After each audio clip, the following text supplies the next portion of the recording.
What else do you have? We have also, which basketball program improved most? Ooh. Kentucky or Arkansas? We'll save that.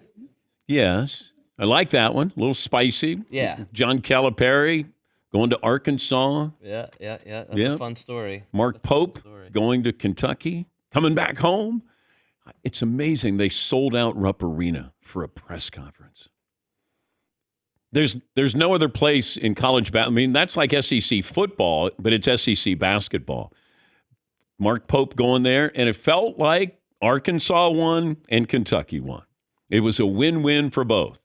And it felt like Coach Cal was going to jump before he was pushed, and you were able to bring in a former Kentucky player, and Coach Cal going to Arkansas. I like that he said, I went in to meet my team, and there's no team. I said, okay, good luck, Coach. Dude is always great for a soundbite. He is. There's always something coming that you're like,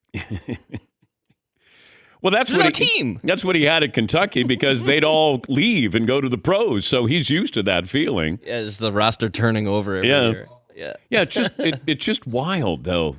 USC gets Eric Musselman. Andy Enfield goes to SMU. I mean, it's just kind of crazy connecting the dots there. And Coach Cal had a really good friend who has a lot of money in the Arkansas community and probably said, you know what, let me reach out to Cal and see if he's interested. And lo and behold, he was. And going to make a good salary there. And I think it was best for both that it was time for him to leave Kentucky. And you bring in Mark Pope and felt like the fan base is excited. They're going to raise money for NIL, and they'll be ready to go. I'd be interested in the transfer portal. I'd love to see what Kentucky does in the transfer portal because that's what we had been saying. Hey, you're great at one and dones, and they've made a lot of money, but you have underachieved more than any other coach has. With all the talent, you got one championship there. And look, I love Cal, but there's no excuses for that. With all that talent, you got one title. And it's been a one-and-done type philosophy here for quite some time. Other schools have adopted that same philosophy. But at some point, Coach Cal had to realize, hey, I got to be a better coach. I got to be a better recruiter to get older players, seasoned players, veteran players, because that's who we're losing to. If you got to take your Kentucky players for 4 years or 3 years, okay, that's completely different. But this is one and done. You're there 6-7 months, and we've seen that happen where you get bounced early. Yes, Eaton. Do you think he changes that philosophy? Yes.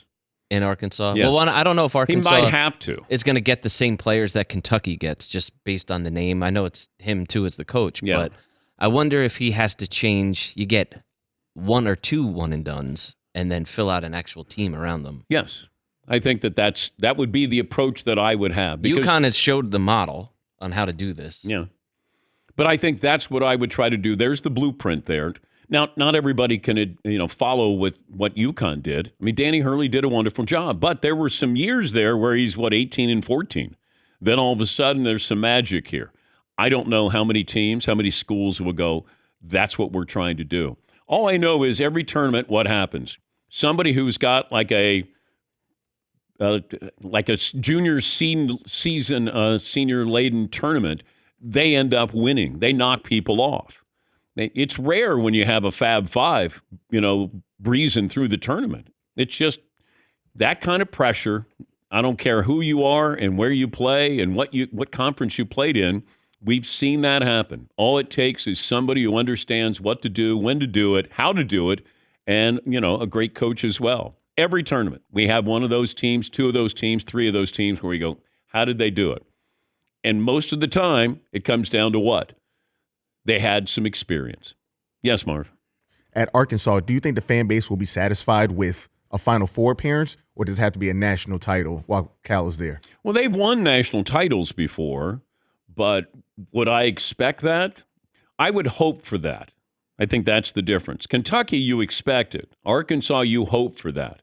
And hopefully that doesn't change, because then it'll be pretty tough on Calipari to go, hey, I couldn't win a title there, but they want me to win a title here.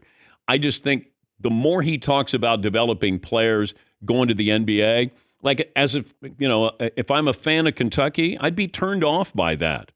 Great. Those guys are making a ton of money. We want to win championships. That's what we want. That's what you're paid for. But, Cal would say, I'm here to develop these players to get them into the NBA. Well, that philosophy got a lot of players a lot of money and got Kentucky one banner. Arkansas's philosophy, probably a lot different, but then their expectation level should be a little less than Kentucky's. I mean, Mark Pope walks in. It's not like they go, hey, why don't you just put up the numbers you did at BYU? Like, nope. I mean, you sold out Rupp Arena for a press conference. Do you think they're going, man, this is just a good, feel-good story, and we're just happy to have you back and hope we get past the second round of the tournament? No. They want you to win. They expect you to win. It's not hope you win.